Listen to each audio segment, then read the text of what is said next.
Assalamualaikum warahmatullahi wabarakatuh. Nama saya Hestina Putri dengan NIM 211220001,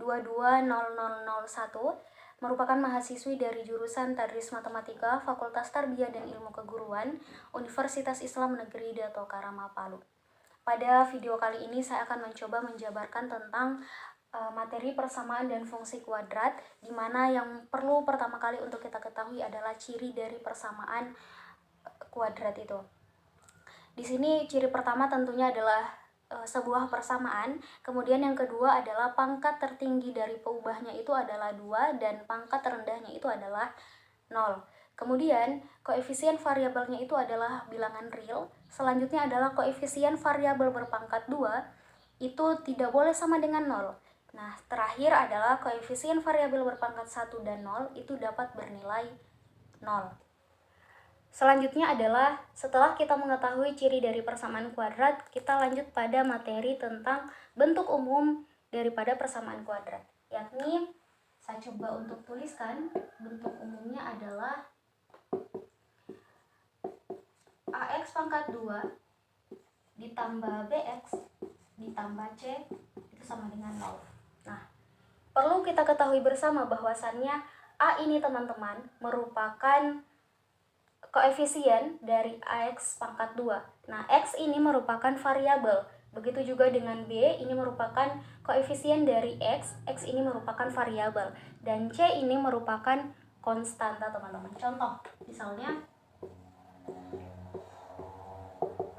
X pangkat 2 ditambah 2X dikurang 15 sama dengan 0. Nah, di sini teman-teman bisa kita asumsikan bahwasannya A itu merupakan 1, kemudian B merupakan 2, dan C itu adalah 15. Selanjutnya kita akan coba masuk pada topik pembahasan mengenai cara menentukan akar persamaan kuadrat.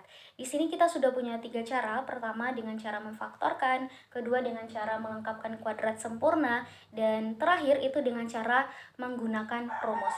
Kita coba untuk bedah satu-satu ya teman-teman. Pertama dengan menggunakan cara pemfaktoran.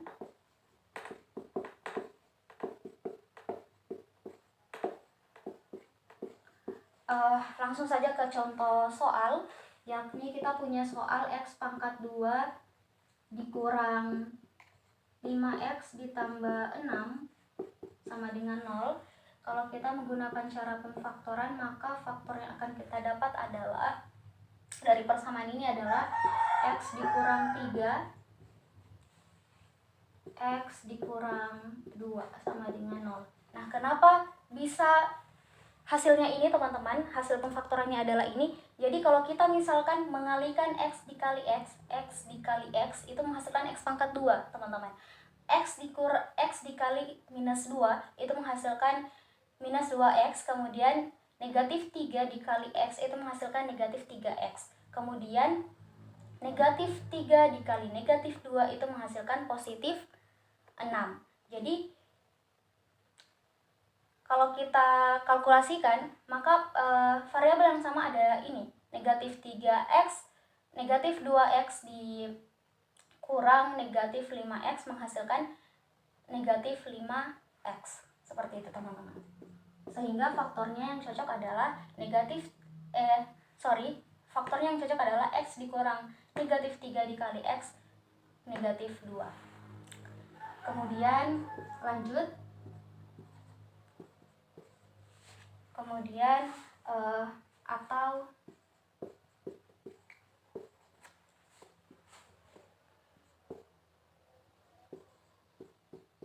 sama dengan 0. Jadi X-nya itu adalah 3. Kemudian X sama dengan 2. Jadi HP-nya itu adalah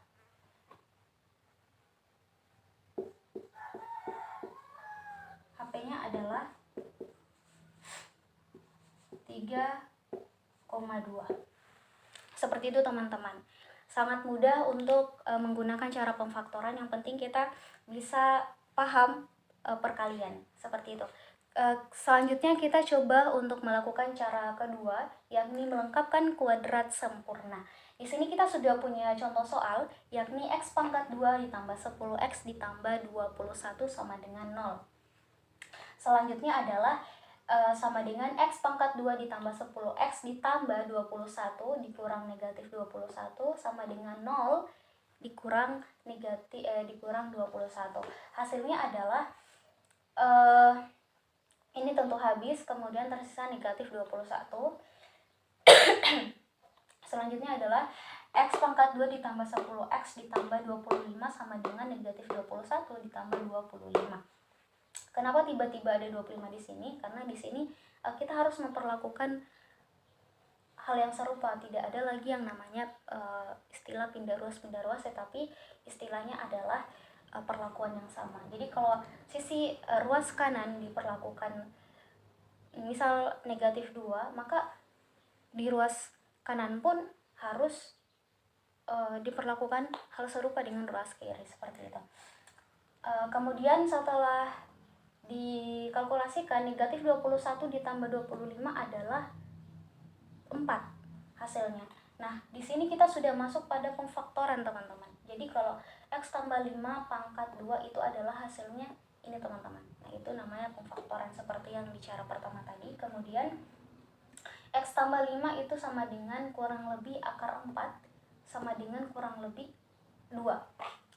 Kemudian sama dengan x tambah 5 sama dengan 2 atau x tambah 5 itu sama dengan negatif 2. Nah, di sini setelah kita operasikan, maka dihasilkan adalah x sama dengan negatif 3 atau x sama dengan negatif 7. Jadi HP-nya itu adalah negatif 3 dan negatif 7. Selanjutnya kita masuk pada cara terakhir, yakni menggunakan rumus ABC, di mana rumusnya itu adalah x1,2 sama dengan negatif b kurang lebih akar b pangkat 2 dikurang 4 dikali a kali c per 2 kali a. Di sini kita sudah punya contoh soal, yakni x pangkat 2 ditambah 6x dikurang 16 sama dengan 0. Kemudian kita identifikasi yang mana a itu adalah 1, b itu adalah 6, dan c itu adalah negatif 16. Kemudian kita coba operasikan, kita coba masukkan pada rumus ABC, yakni x1,2 sama dengan negatif b itu adalah 6, negatif 6 kurang lebih 6 pangkat 2 dikurang 4 dikali 1 dikali negatif 16 per 2 dikali 1. Maka kita peroleh adalah nilainya sama dengan negatif 6 kurang lebih akar 100 per 2 sama dengan negatif 6 kurang lebih 10 per 2, dimana 10 ini adalah hasil dari akar 100. Selanjutnya adalah kita peroleh nilainya di sini x1 itu adalah negatif 6 tambah 10 per 2 itu sama dengan 4 per 2 sama dengan 2. Atau x2 itu sama dengan negatif 6 dikurang 10 per 2 menghasilkan negatif 16 per 2. Hasil akhirnya adalah negatif 8. Jadi HP-nya itu adalah 2 dan negatif 8. Selanjutnya kita masuk pada sifat-sifat daripada akar persamaan kuadrat, di mana sifat-sifat akar persamaan kuadrat yang menyangkut banyaknya kuadrat ditentukan oleh nilai diskriminannya, yaitu D sama dengan B pangkat 2 dikurang 4 dikali A dikali C. Dimana kalau D lebih dari 0 itu sama dengan kedua akar real dan berbeda. Kalau D sama dengan 0 itu artinya kedua akar sama atau kembar. Nah, terakhir kalau D itu kurang dari 0, maka persamaan kuadrat tidak mempunyai akar yang nyata. Untuk lebih paham, kita coba masuk pada contoh soal, di mana di sini kita sudah punya 3 contoh soal, di mana contoh pertama adalah x pangkat 2 dikurang 4x ditambah 3 sama dengan 0. Kemudian kita identifikasi A-nya itu adalah 1, B-nya itu adalah negatif 4, C adalah negatif 3. Kemudian kita coba masuk pada diskriminan atau rumusnya di sini adalah D sama dengan B pangkat 2 dikurang 4 dikali AC. Kemudian kita coba masukkan B itu adalah negatif 4 pangkat 2. Kemudian dikurang 4 dikali A-nya adalah 1 dan C-nya adalah 3. Kemudian hasilnya adalah negatif 4 dikali negatif 4 hasilnya adalah 16. 4 dikali 1, 4 dikali 3 adalah 12. Kemudian ketika dioperasikan menghasilkan hasil akhir adalah 4. Nah, ini sudah tentu diskriminannya itu lebih dari 0. Maka sesuai dengan sifat yang pertama, yakni adalah kedua akar real dan berbeda. Kemudian kita lanjut pada contoh kedua, yakni X pangkat 2 tambah 6X ditambah 9 sama dengan 0. Kita identifikasi lagi, A-nya itu adalah 1, B-nya itu adalah 6, dan C itu adalah 9. Kita coba masukkan pada rumus, di mana B-nya itu adalah 6, kemudian A-nya itu adalah 1 dan C-nya itu adalah 9. Nah, 6 kali 6 itu sama dengan 36, kemudian dikurang 4 dikali 1, 4 dikali 9, 36. Hasilnya adalah 36 dikurang 36 adalah 0. Nah, di sini diskriminannya adalah 0. Diskriminan sama dengan 0 artinya kedua akar sama atau kembar. Terakhir kita masuk pada contoh soal terakhir, yakni 4x pangkat 2 dikurang 2x ditambah 1/2 sama dengan 0.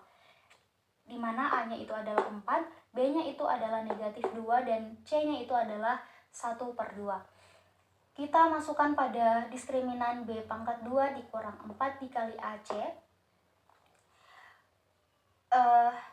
B-nya itu adalah negatif 2, kemudian 4 dikali 4 dikali 1/2 menghasilkan negatif 2 dikali negatif 2 hasilnya 4, kemudian 4 dikali 4 16, dikali 1 16 bagi 2 adalah 8. Jadi 4 dikurang 8 hasilnya negatif 4. Nah, ini sudah tentu diskriminannya kurang dari 0. Artinya persamaan kuadrat tidak mempunyai akar yang nyata. Kita masuk pada topik mengenai jumlah dan hasil kali akar persamaan kuadrat. Di sini teman-teman, jika X1 dan X2 adalah akar-akar persamaan kuadrat AX pangkat 2 ditambah BX ditambah C sama dengan 0, maka X1 tambah X2 itu sama dengan negatif B per C. Dan X1 dikali X2 itu sama dengan C per A. Langsung saja kita masuk pada contoh. Di sini kita sudah punya soal di mana X pangkat 2 dikurang 8X ditambah 20 sama dengan 0. Kita identifikasi lagi yang mana A, yang mana B, dan mana C. Di sini A-nya adalah 1, kemudian B itu negatif 8, dan C itu sama dengan negatif 20. Kalau kita masuk pada akar-akar persamaan kuadrat, di sini X1 tambah X2 sama dengan negatif B per A. Tinggal kita masukkan angka-angkanya teman-teman, di mana B itu sama dengan negatif 8 per 1, yaitu A, sama dengan hasilnya adalah 8. Kemudian X1 dikali X2 sama dengan C per A, sama dengan negatif 20 per 1, hasilnya adalah negatif 20. Oke, topik selanjutnya adalah menyusun persamaan kuadrat. Di sini ada dua cara. Pertama, kita menggunakan cara pemfaktoran dulu, di mana rumusnya itu adalah X dikurang X1 dikali X dikurang X2 sama dengan 0. Di sini sudah kita punya contoh soal, di mana tentukan persamaan kuadrat yang akar-akarnya itu 5 dan negatif 1. Langsung saja kita jawab, X1-nya itu adalah 5 dan X2-nya adalah negatif 1. Kalau kita masukkan pada rumus faktor, maka X dikurang X1 kali X dikurang X2 sama dengan 0. X dikurang X1-nya adalah 5, kemudian X kurang X2-nya adalah negatif 1 sama dengan 0. Hasilnya adalah X dikurang 5 kali X ditambah 1 sama dengan 0. Kemudian hasil daripada ini adalah X pangkat 2 ditambah X dikurang 5X kurang 5 sama dengan 0. Karena X dikali X pangkat 2, kemudian X dikali 1 itu adalah X atau 1, kemudian negatif 5 dikali X adalah negatif 5X, kemudian negatif 5 dikali 1 sama dengan negatif 5. maka hasilnya adalah X pangkat 2 dikurang 4X dikurang 5 sama dengan 0. Inilah bentuk persamaan daripada kuadrat. Lanjut pada cara kedua, yakni menyusun rumus jumlah dan hasil kali akar-akar, di mana rumusnya itu adalah X pangkat 2 dikurang X1 ditambah X2 dikali X ditambah X1 kali X2 sama dengan 0. Di sini kita sudah punya contoh soal di mana X pangkat 2 dikurang 7X tambah 2 sama dengan 0 ini merupakan persamaan lama, di mana dari soal ini itu disuruh untuk menentukan persamaan baru dengan akar X1 dikurang 3 dan X2 dikurang 3. Langsung saja kita masuk pada jawaban. Bagaimana kita mengidentifikasi dulu A itu sama dengan 1, kemudian B itu sama dengan negatif 7, dan C itu sama dengan 2. Kemudian X1 ditambah X2 itu sama dengan negatif B per A sama dengan negatif 7 per 1 sama dengan hasilnya adalah 7. Kemudian X1 dikali X2 sama dengan C per A sama dengan 2 per 1 sama dengan 2. Kemudian X1-nya di sini adalah X1 dikurang 3 dan X2-nya itu adalah X2 dikurang 3. Nah, di sini X1 tambah X2 itu sama dengan X1 dikurang 3 ditambah X2 dikurang 3 sama dengan X1 ditambah X2 kurang 6 itu sama dengan 7 dikurang 6 sama dengan 1. Jadi jadi X1 ditambah X2 itu sama dengan 1. Kemudian X1 dikali X2 sama dengan X1 dikurang 3 dikali X2 dikurang 3 itu sama dengan X1 kali X2 dikurang 3 kali X1 tambah X2 tambah 9 sama dengan 2 dikurang 21 tambah 9 hasilnya adalah negatif 10. Jadi X1 dikali X2 hasilnya adalah 10. Jadi sehingganya persamaan kuadrat baru itu sama dengan X pangkat 2 ditambah X1 tambah X2 kali X ditambah X1 kali X2 sama dengan 0. Kemudian kita turunkan X pangkat 2 dikurang 1 dikurang 1 dikali X dikurang 10 sama dengan 0. Kemudian hasil akhirnya adalah X pangkat 2 dikurang X dikurang 10 sama dengan 0. Inilah yang dinamakan persamaan kuadrat baru daripada persamaan lama. Kita masuk pada materi mengenai fungsi kuadrat.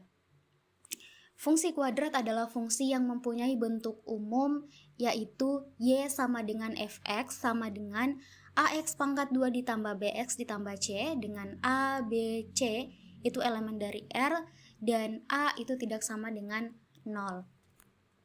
Di sini grafik fungsi kuadrat, langkah-langkah menggambar grafik fungsi kuadrat ada sekitar 6 langkah. Pertama, menentukan titik potong grafik dengan sumbu Y, artinya untuk X sama dengan 0.